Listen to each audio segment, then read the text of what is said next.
Just so we're talking about Shemura Matza. So I mentioned before that there's a difference between the first night, the nights of the Starim, and the other days of Pesach, where we have an obligation to eat food for the Seders. We don't necessarily have an obligation for the rest of Pesach. And the Gemara learns it from the fact that it talks about one place eating matzah for 6 days and 7 days, and they make a comparison, and they say, and ultimately what it comes to is that it's only rishus. It's only again, no obligation. If you want to eat, then you can eat matzah for the last 6 days. But since it says ba'erev tochlu matzos, that on the night of the Seder you have to eat matzah, we know there's an obligation on that night to eat a matzah, even without the Korban Pesach. Now that we no longer have a Korban Pesach, for example, maror is only derabanan, because when it talks about eating the maror, it talks about sliyeshu matzos al mirorim yochluhu. That talks about eating it together with the Korban Pesach. Now that we don't have a Korban Pesach, so maror is only derabanan. But because the pasuk says ba'erev tochlu matzos separately, so we know that there still is an independent obligation to eat matzah, even though we no longer have the Korban Pesach. And not only is there an obligation to eat matzah the first night, but the matzah itself has to be different. The matzah you eat the first night has to be different than the matzah you eat the rest of Pesach. Why is that? So let's look at source number one. Source number one is a pasuk from Sefer Shmos, again giving the command on the Korban Pesach. The pasuk says, "Ushmartem es hamatzos." You have to guard the matzah. So in the Gemara, they often make a drasha off of this pasuk, and they say it's not matzos, actually be mitzvos, and therefore it talks about the idea of making a fence, a susi al Torah, that's based on this pasuk. But literally it means ushmartem es hamatzos, so you have to guard the matzah. Why? Because on this day God took you out. Ushmartem es hayom hazeh dorosechem chukas olam, and you should guard this day for the generations to come. So the beginning, what does it mean, ushmartem es hamatzos, that you have to guard your matzah? So this is where we get the term of shmura matzah. The obligation for the Seder night is to eat shmura matzah. Now what is shmura matzah? Now that we have this obligation of guarding the matzah, what exactly does that mean? So shmura matzah, the idea of guarding your matzah, plays in two separate, it plays into two separate laws that we have regarding the matzah we eat on the Seder night. And the first law we'll see in source number 2 in the Shulchan Aruch. And that relates to at what point are you obligated to start guarding the wheat and the flour to ensure that it is not going to become chametz. So in source number 2, Shulchan Aruch and Orach Chaim writes as follows: Hachitim she'osim bahem matzas mitzvah. The wheat which you use in order to fulfill matzas mitzvah, which again is the matzah you eat the Seder night, tov l'shomran shelo yiplu aleim mayim mishas k'tzira. It's best, tov, to guard them from the moment they are cut. From the moment that they are cut from the ground, you have to make sure that they do not come in contact with water, so they cannot become chametz. I think they take that even a step further, that even when it's attached to the ground, they make sure not to wait till it gets totally dried out, because if they cut only once it gets dried out, then they can be concerned, well, once it's dried out, it's not really getting nourishment from the ground, and the water can come and turn it into chametz, so they try to even cut it before. But certainly from the moment that they cut it, they want to make sure to guard it, to make sure it does not come in contact with water, to prevent it from becoming chametz. That's number one, that's tov. Ulafachos, if you can't do that, it's too difficult, mishas tchina. So if not, then better to do it from the moment when you start grinding the flour. Now what's so significant about the moment when you start grinding the flour? So I think the basis for this actually comes from the fact that a lot of the mills they used to use were water mills. They were generated by water. Since they were generated by water, there was a much greater chance of water coming in contact with the wheat that was going in. So therefore they were concerned. And if neither of those are possible, it's even permitted to go to the store, buy a bag of flour, and bake that into matzah. So these are the three levels that we have. Best to do it mishas ketzira. If that's not possible, at least from the time tchina, they're grinded. And if that's not even possible, then then what it ultimately ends up is the shas lisha, the time when you're kneading the dough. Because obviously when you're kneading it, that's when you're taking the water and putting it into the flour. So obviously from the moment the flour comes in contact with the water, you have to be careful to make sure it doesn't, take extra care, make sure it doesn't become chametz. So those are the three levels that the Shulchan Aruch lists. Ideally, ktsira, if not tchina, and in shas adchak, then even mishas lisha. So just to look at the Mishnah Berurah, just to give some more explanations on this, to further explain some of the issues here. So look in the source number 3 in the Mishnah Berurah. Mishnah Berurah in Sivkat and Kaf Aleph. She'osim bahem matzas mitzvah. So here, Rotze lomar hamatzah she'ochlim b'shtei aleilos harishonos, referring to the matzah we eat the first 2 nights of Pesach. Lekayim bahen mitzvahs ba'erev tochlu matzos, because we're fulfilling the mitzvah of on this night. That's what I said, because there's a special pasuk where it's not mentioned together with the Korban Pesach, ba'erev tochlu matzos. We know we have to fulfill that mitzvah. Hein tzrichim shmira yesera. They require an extra level of guarding. It's not enough just to assume that it isn't chametz, because in general, and we'll see this phrase, I'll use it soon. In general, we have a principle, lo mechaskinan isura. We just don't assume that things are automatically asur. Now, some people might think that, but in general, we have a principle that we just don't assume that things are asur until there's a reason to believe that it is asur. So he's saying, even though normally you think, well, if you want to make sure there's no chametz, okay, unless there's reason to assume that this flour is chametz, you don't have to assume it's chametz. So he's saying, no, it comes the Seder night, ushmartem es hamatzos, we have this extra level. Elisarech Shemura says l'shem matzas mitzvah. L'shem mitzvahs matzah, dichsiv ushmartem es hamatzos, v'hainu shesarech sheishmor l'shem matzah. So here it seems he's already conflating 2 issues, and that might be where he's bringing in the second issue, which will be source number 4. We'll get there in a sec. But he continues, Mishas Ktsira. So what are you being concerned about from the moment you cut it? You have to make sure from the moment Ktsira takes place going forward. That you have to make sure that no water is going to come in contact with any of this flour and any of this wheat. Aval kodem Ktsira. Beforehand, shadayin hayu mechubarin, when it is still attached to the ground, ein lachush, then you don't have to be concerned that it's going to become chametz. Afilu shiadin and shi'er alein geshamim, right? Then you never be able to eat. I mean, it could be in Israel when it's not raining so much in the summer, you wouldn't have a concern. But seemingly, if it's going to rain once and you have wheat in the field, then you wouldn't be able to eat it. So that's obviously not a concern. The concern only becomes once you really cut it off the ground, and then actually here he mentions what I said before. Even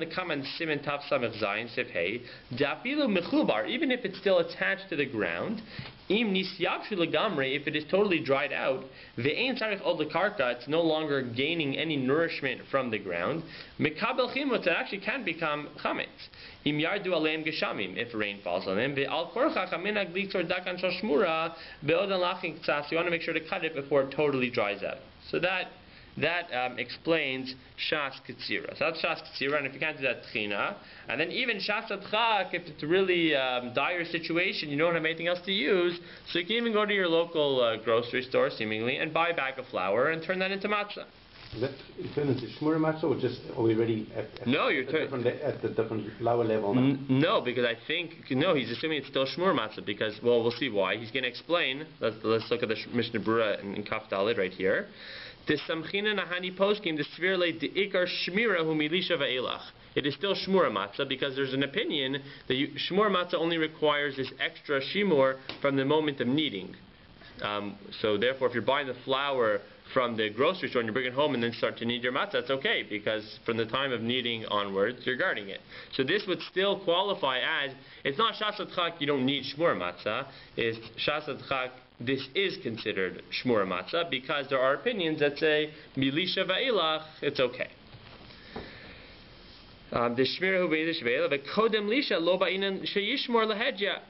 Because before the moment you need them, you don't have to take extra care to guard it. Ella afilu bistama, even if you buy regular flour, nami lo mechazkinan yisura. Again, we do not assume things to be asur unless there's a reason to assume it. V'afilu b'makom, and then he gets into this idea here, b'makom shalotitin hachitin. So they used to, and I think they still might do, but there was this idea that they used to soak the wheat, I think, in order to get off all the bran, in order to turn it into better flour. So even in that situation where it is going, we know the wheat is actually going into water beforehand, it says demistama in shorin achetachmit. We assume actually they don't keep it in long enough that it's actually going to turn into chametz. Ella matzipin alehem mayim. They just almost pour water on it. Umadichin osam betochna miyad, and then they grind it right away. That's okay. The apagav the pasuk mechaber b'sifei da'idna aser lo liltos, and even though nowadays the Shulchan Aruch writes, well, we don't really know how this process of soaking it and cleaning it, soaking it to get off the bran and works, and therefore we're concerned it's chametz.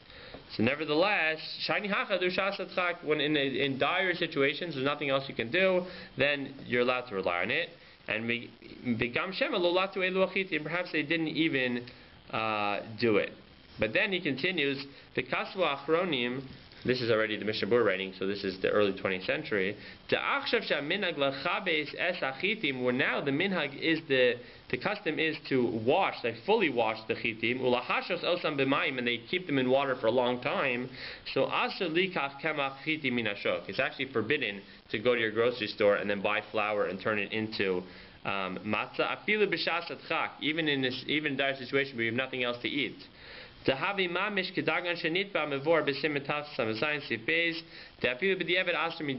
here we saying even b'diavad it's aser, because since it's being soaked for so long, we assume that it is chametz to the extent we're not even going to allow you to fulfill the mitzvah of eating matzah on the Seder night.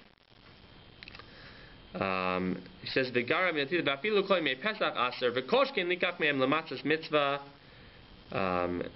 It says, and certainly you can't use it for the rest of Pesach, and you can't use it for matzah's mitzvah.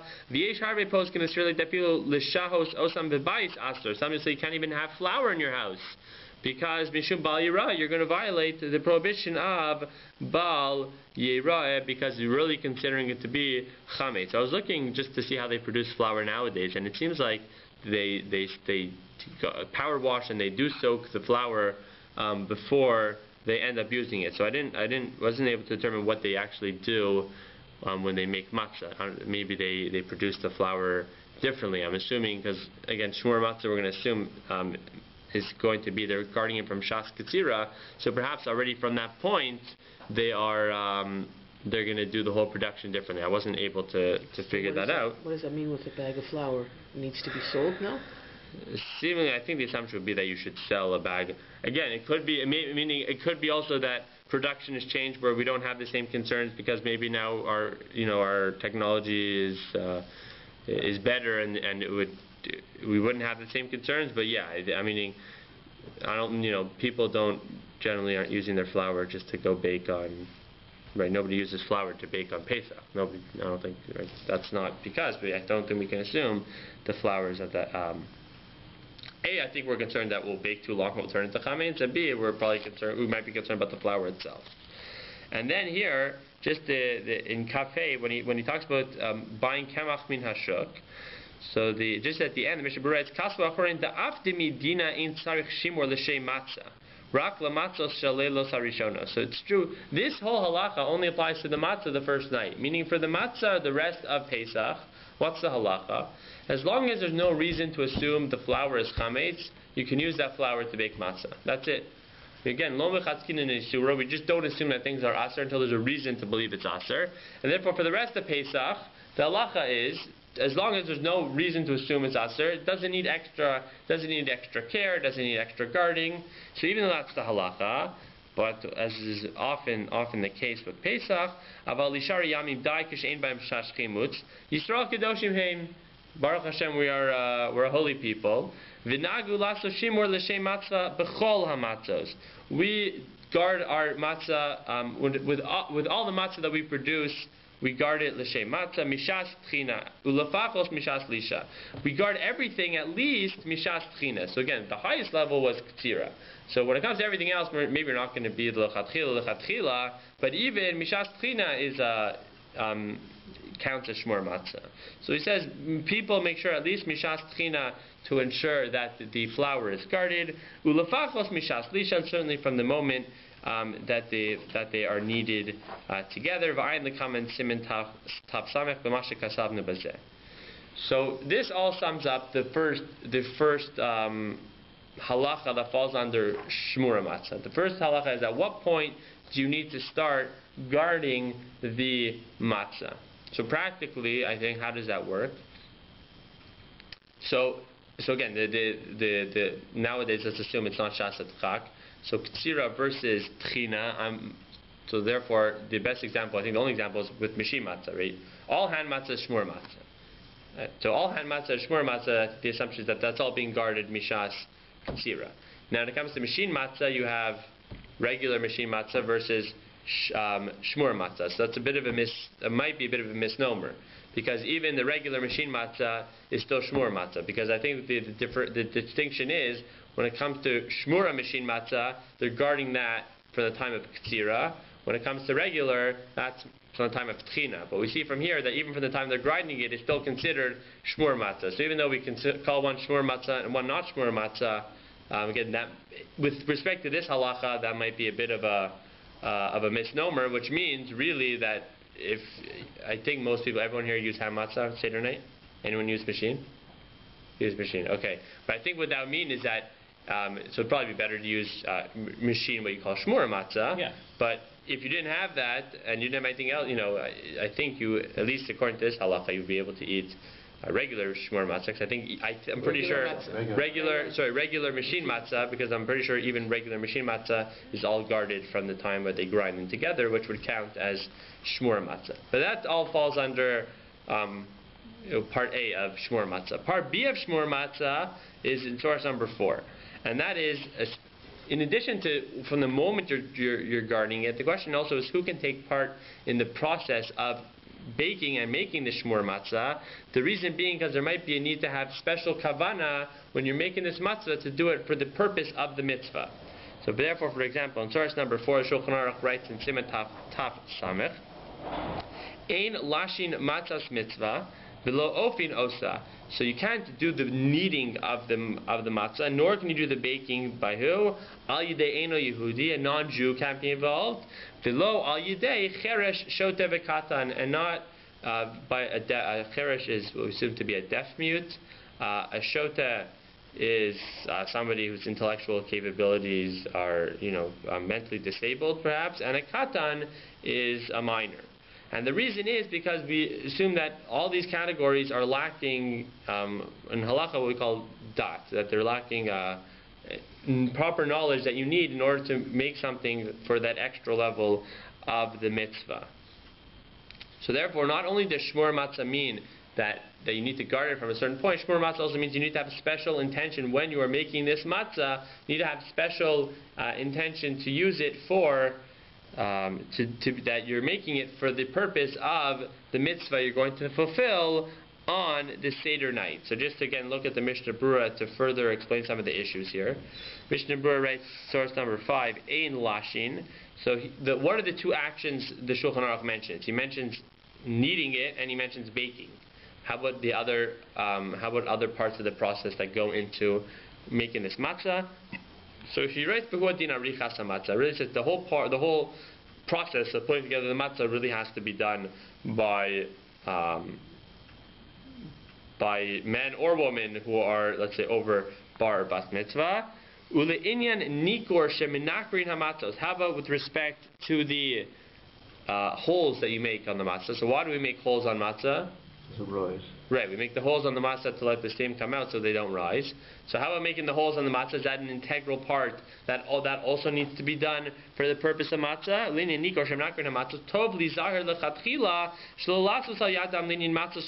It's better that these people, the non-Jew and the Chereshot V'Katan, don't do that either. And those who are making even lechatchila, they assume that's not really part of the process. That's not, making holes in the matzah is an integral part. That doesn't have to be done for the purpose of the mitzvah. And certainly, if you have gedolim who are watching over what they're doing and reminding them you're doing this for the purpose of the mitzvah. And certainly if there are more people helping out, then you would be allowed to have them help out as well. So for what parts? So it seems like you really want them, certainly from the moment the dough is being kneaded until it's baked. So you want to have, again, you want to have men and women over bar mitzvah taking care of the process. The question that's not addressed here is, we talked about Shemura here taking place from Tchina or even Mishas Ktsira. So does that also have to be done by a gadol? Are you having the Jews going out and harvesting the field in order to create the matzah? I think the assumption is, I don't think anyone's. I don't say anyone. I don't think most people are machmir for Ktsira. I don't think most people are making sure that the Jews are the ones harvesting the field. I'm not even sure if they're requiring tchina once they grind it. I'm not even sure if they're requiring from that point. But certainly, again, milisha va'ilach, on that point, they're going to require a gadol to be the one doing it for the purpose of the mitzvah. And look in Siv Katan Beis in the Mishnah Berurah Matzos mitzvah, Masha Enkin Bishar Matzos. When it comes to other matzahs we eat on the rest of Pesach, ain't tzarich shimur l'shem mitzvah. You don't have to say, oh, I'm doing this for the purpose of matzah. All you have to do is make sure there's no chametz. And therefore, these other, the cherish, shoter, kata, and the eno Yehudi, as long as somebody's watching over them, they can make the other, because you don't need to have this extra level of, I'm doing this for the purpose of the mitzvah. But again, we're kedoshim v'nagu lasos shimur l'shem matzah b'chol hamatzos. But we make sure to do it for all matzah that we have. K'di isa b'simin taf ein zayin ken kasuva achronim. So he says, but again, he says that we make sure to do shimur l'shem matzah, l'shem mitzvah really, with all of the matzahs that we eat. Now again, what's the Mishnah Berurah talking about? The Mishnah Berurah is talking about handmade matzah, which is actually interesting. Even though the machine matzah came in the middle of the 19th century, neither the Mishnah Berurah nor the and it was. Did anyone come to my shir last year I gave on machine matzah? Early mid 19th century is when machine matzah, when they started. Yeah, 1800s process started coming out. I'm going to speak about actually the end of first days of Yom Tov in shul. So that, and there was huge machlokas whether it was permitted or not, and for some reason neither the Mishnah Berurah nor the Aruch HaShulchan, who I think we view as the two preeminent poskim from the early 20th century, mention it. And it had been out, and the machlokas had taken place 40, 50 years before they wrote their books, and for some reason neither of them mention, they don't discuss the thing asar mutter. So I'm not sure exactly why that is the case. The matzah that the Mishnah Berurah is talking about is handmade matzah, which I guess then to say that the fact that you're doing all the shimur l'shem matzah isn't such a big deal. What that means is I guess you can't employ Ketanim or non-Jews, so that maybe that's why a big deal. But in terms of having the kavana, once you're making it, why are you going to have kavana? I'm not doing this for the purpose of the mitzvah. No, you're seemingly it's not a big deal for a regular Jew just to have that same kavana for all the matzah that he's making. Now again, it will affect who he can employ, but that would be it. And just to look at the Al Yidei Eino Yehudi, so why can't we use the Eino Yehudi in Gimel? Hatam Dichsiv Ushmartem Asamatzos Umashma Mized the Shmira Shatam Mishamra Shelo Tachmitz, that when you're doing this guarding to make sure it doesn't become chametz, he's kavin the Shematzah Shel Mitzvah. You have to do this extra kavana to do it for the purpose of the mitzvah. V'nochri v'cheresh v'shota v'katan la b'nei shimur ninu. They're not able to have that extra level. V'hiskimu harbe poskim, and then they get into discussion whether it helps to have a Jew watching over what they're doing or not. So again, we said there are two dinim that come out of Shemura matzah. Din one is from what time are you guarding it? Ksira or Tchina and Chashat Chakim and Lisha, and also who is allowed to take part in this process. And similarly here we're being restricted because since you need to have that extra level of kavana, we're being restrictive in who can take care of the process. Again, here too, so when I mentioned before in terms of the distinction between regular and Shemura machine matzah, so this might also play its way in, because this is one of the big machlokas when machine matzahs came out in the 19th century, and the one that really remains until this day. And that is, again, so what do you do? I think if you go to a matzah factory and you see them baking, let's say you go to a handmade matzah factory and you see them baking, every so often they're saying the shem matzah mitzvah. They're always reminding themselves of doing it for the purpose of the mitzvah. The problem is, who's making machine matzah? It's a machine. So can a machine have the proper intention required to give this, to give this matzah the status of Shmura matzah. So that is a very big machlokes, what is needed to be done. Some posts can say, well, somebody's pressing the button, so pressing the button is enough to give, well, that's how the process is taking place, by pressing the button. So when you press the button, make sure that you should have kavanah. It's not, machines don't function on their own, somebody has to start them. Others say that's not good enough.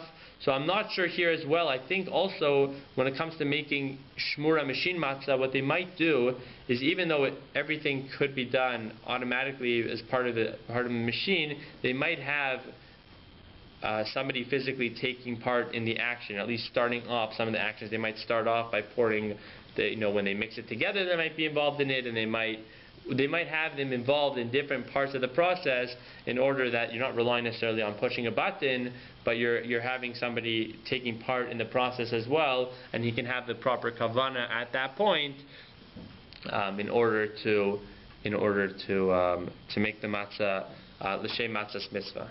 What's the machine actually doing? From what point to what point? So I was trying to I couldn't find much written. I was watching a video, and it seemed like, when it came to the pouring, it might even be that they would pour, like, for mixing the flour in the water. So it might be even that it's a machine. He might take like a handful himself and start it off, and then the machine would do the rest. I'm not exactly sure how they would get him involved in all the different parts of the process. I'm not entirely sure, but it seemed like they tried to put them involved in some. So probably the ones that are mentioned here are lisha, are the kneading and baking. So I don't exactly know how that's going to play out, but I think they try to get them more involved in some of the different parts of the process. So these two are the two dinim that come out of Shmur Matzah, and again explain the distinction between Shmur Matzah and non-Shmur Matzah, and also why Shmur Matzah is so much more expensive. Because again, I think one of the big distinctions is Shmur Matzah regarding from the time of Ketzira versus Tchina, so therefore you're going to require the extra supervision is obviously going to cost more money. It's also the labor intensive, the hand, if you make it by hand. Well, yeah, but even within Shmura machine and regular machine, there's a big difference. So I think it's going to mainly be based on this distinction here. So that was just. It's like the people that maintain the machines too. Yeah. Right. They're not entirely on their own. But that is the explanation of Shmur Matzah, which again is really only relevant on the Seder night. But again, most people, as the Mishnah Berurah mentioned before, many people are machmir to try to eat Shmur Matzah all of Pesach, because we try to, when it comes to Pesach, we always try to kick it up a level and take the extra chumrah. So just two other minhagim or halachos that we have that I'm sure many people are familiar with. One is eating roasted food on the Seder night. Can you barbecue your meat on the Seder night? One of the best Pesachs is the year we bought a barbecue right before Pesach, so we were able to barbecue on Pesach. So can you do that for the Seder night?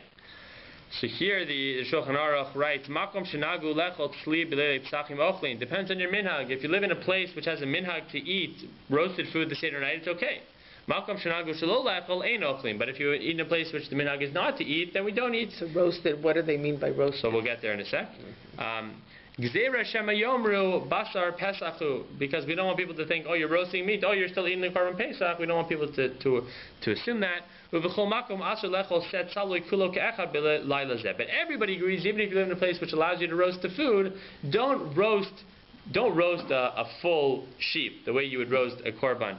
Pesach I think in the Gemara they call that a gdi mekulas, and this was actually the practice of some of the Rabban Gamliel and other of the Rabbanim after the destruction of the Beit Midrash. Some people actually dafka wanted to, make it a gdi mekulas to try to keep the Pesach, keep the spirit and relevant. But that seems to be we don't allow that. We don't want you to roast the full thing. We don't want to roast the full. Then people are concerned. But if you live in a place which allows you to eat roasted meat, then you should do that. That's why when it comes to eating this roa, so you often roast this roa, put on the Seder plate, but you don't eat it that night, because minhag in Ashkenaz is not to eat roasted food.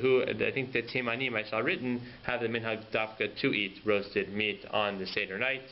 I haven't asked anyone specifically.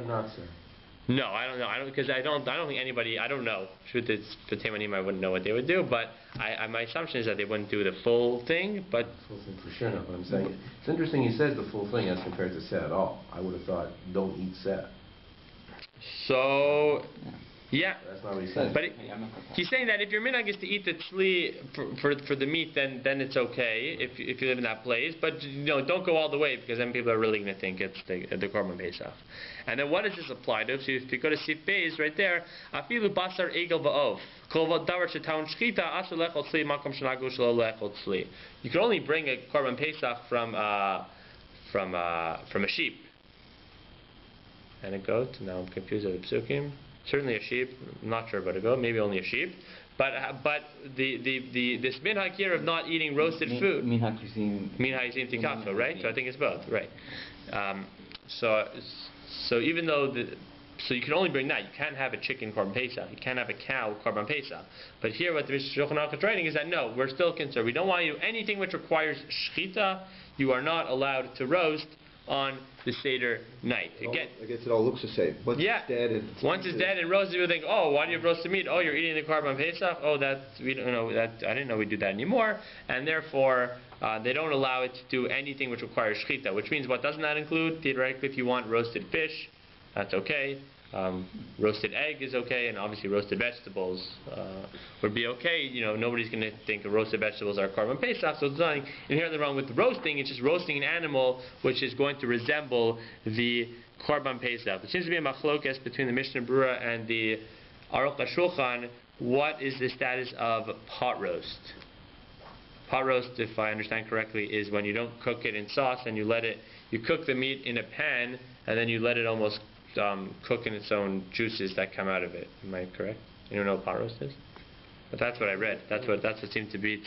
They call it tzli kedar. If you look here in source number 7 in Aleph, he writes of Eilu aratzos einogim lechol tzli b'shnei aleilos. I think is not to eat anything roasted. V'afilu tzli kedar, which here he writes pirush nitzla b'kdeira. It's roasted in a pot below mayim, without any liquid, b'shum mashke, but ela mitzpasha b'mo ela yotze mimenu. The fats and the juice that come out of it, it ends up cooking in that.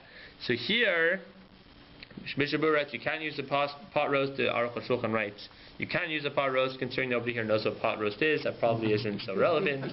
But either way, that's another one. So this isn't the halacha. This is another minhag that's related to the Seder night in terms of what we can and cannot eat. So again, the general practice in our communities is not to eat anything roasted. And just the last issue we'll talk about is making kiddush before nightfall. So pot roast is. But we don't know exactly what it is. I know. I mean, because if you barbecue something and you roast it, right, then the juices come out. But now, so here what you're doing is, but that's because it's over a fire. Here you're doing it in a pot, so it's just cooking in its own pot. So machlokes in the Mishnah Berurah and the. So anything in liquid is not considered roasting. Anything in yeah. And the question is, how much liquid? So I think frying, like if you put some oil in a pan and fry it, I think that would, not fry, but even cook it, I think that might be considered roasted. Mm-hmm. But if you're cooking a saucy anything, no, that's not. The saucy isn't considered roasted. And just to conclude, so in general, starting now already, we make, there are 2 minyanim in shul, and people make early Shabbos. So why can't we make an early Pesach, which would solve a lot of issues, instead of starting the Seder at 9 o'clock? Let's start the Seder. Certainly the first night, perhaps the second night you have issues. The first day, second day, why not the first night start, make an early Pesach, and why not start at 6:30, and then you could finish at a reasonable hour? So here if you look in source number 8, the Shulchan Aruch writes, this is Yur Shulchan Aruch Mibod Yom, have everything prepared early, Kedei Lechol, Miyad Kishetechshach. As soon as the night starts, you want to start your Seder. Okay.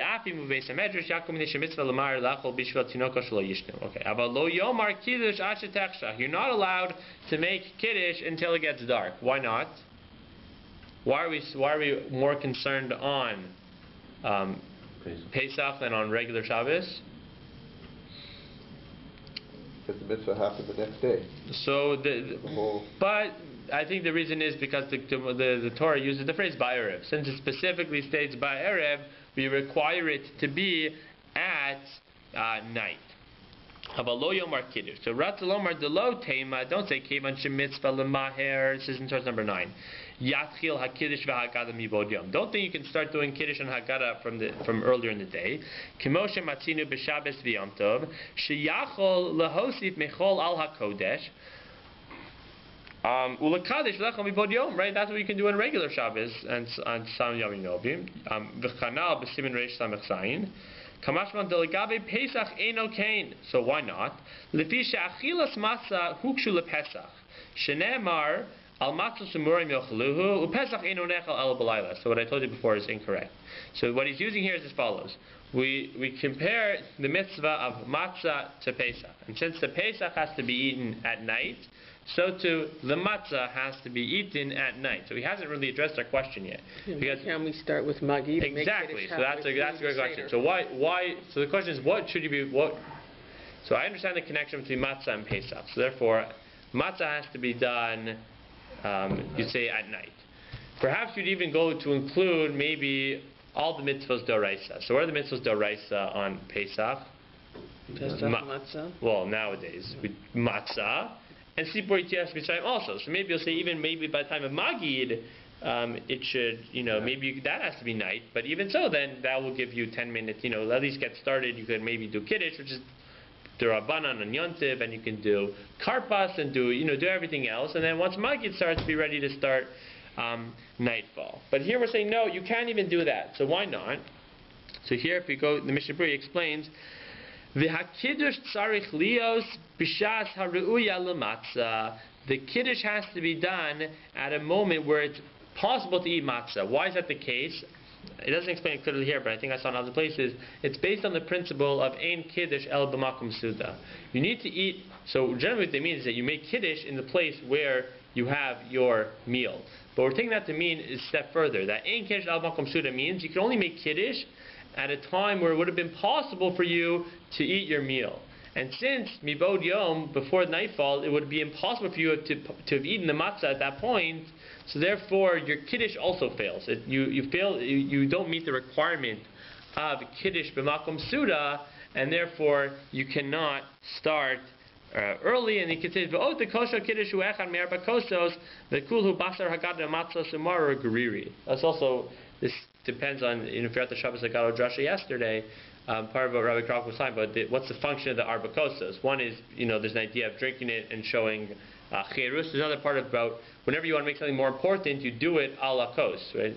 At weddings and a bris, you always do a la kos. So here to the Haggadah, we do it a la kos. When we say Hallel, we want to have a cup of wine. When we say the Haggadah, we want to have a cup of wine. So the Haggadah, so really you can see here that all the cups of wine are really an integral part of all the mitzvahs that we have on the Seder night, and that is really what prevents us from making an early Pesach. Happens to be not Kiddush, because we also don't make an early Sukkot. Why? Because we compare Sukkot to Pesach, and therefore the same way Pesach you can only eat at night, so the Sukkot so you can only eat at night. So therefore we don't make an early Sukkot and early Shavuos. We also don't make because we would like to fulfill the 49. Yeah, what's the word I'm looking for? Tamimot. Yeah, thank you. Tamimot, we want to have a complete and full month. So it happens. Truth is, we don't really make any early Yom Tovim. The only ones I think which we're having this year, I think, is for the 7th day of Pesach. We're having an early. I think we're having an early minyan as well. Because even when it comes to the last days of Sukkot, it's generally not as late. It's not a big of a deal, but also because then you might be taken away from Sukkot and we're going to other. So I think the 7th day of Pesach is the only time where you're the only Yom Tov where you don't make it right. But it's related. The only time you don't make Shechianu, probably also the only time you're going to make an early Yom Tov as well. Okay, hopefully just review some halachos we have at the Seder night. Everyone have a Chag Kasher v'Sameach. Have a great Pesach. We're obviously not going to meet next week on Pesach, and we're not going to meet the day Yisro Chag. So the next time we're going to meet is in 3 weeks, which is April 19th, and then it's going to be week on and week off. Rabbi Torchiner's giving 26th and the 10th. So we'll discuss later. But have a great Pesach. Thank you.